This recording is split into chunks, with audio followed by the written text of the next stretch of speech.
अस्सलाम वालेकुम। मैं हूं सवेरा शाहिद। खबर शामिल करते हैं बहावल नगर से, जहां डिस्ट्रिक्ट बार बहावल नगर में इलेक्शन की गहमा गहमी अरूज पर। इस वक्त हमारे साथ मौजूद हैं हमारे नुमाइंदे सैयद अरफा शराज बुखारी। इस सिलसिला में उनसे तफसीलात जानते हैं। जी अरफा शराज बुखारी, क्या तफसीलात हैं आपके पास?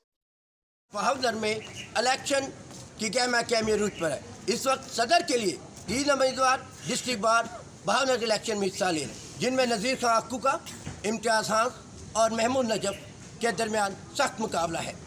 और महमूद नजफ जो नूर हसन ग्रुप से और इम्तियाज़ हांस जो तल्लुक़ रखते हैं मसूद रशीद जोया ग्रुप से, लेकिन नज़ीर खां अक्कू का जो प्रोफेशनल ग्रुप से और आज़ाद उम्मीदवार हैं सामने। इस वक्त तक बहुत सख्त मुकाबला डिस्ट्रिक्ट बार की सदारत की सीट पर हो रहा है। इसी तरह अगर देखें तो डिस्ट्रिक्ट बार बहावल में पहली दफ़ा 2 उम्मीदवार ख़वातीन वकला आमने सामने, जिनमें नाइला नूरीन और फरीन जाहिद का आम मुकाबला आमने सामने है और सख्त मुकाबला। इसी तरह अगर अहम सीट जिसे मदर ऑफ दी बार कहा जाता है, जनरल सेक्रेटरी है, उनमें इस वक्त जहां मदनान है और परवेज मेहंदी के दरमियान सख्त मुकाबला है। अभी तक इसलिए हम कोई बात नहीं कर सकते कि इस वक्त कौन कैंडिडेट सबसे आगे है। सैयद अरफा शराज बुखारी, हमारा कैमरामैन टीम।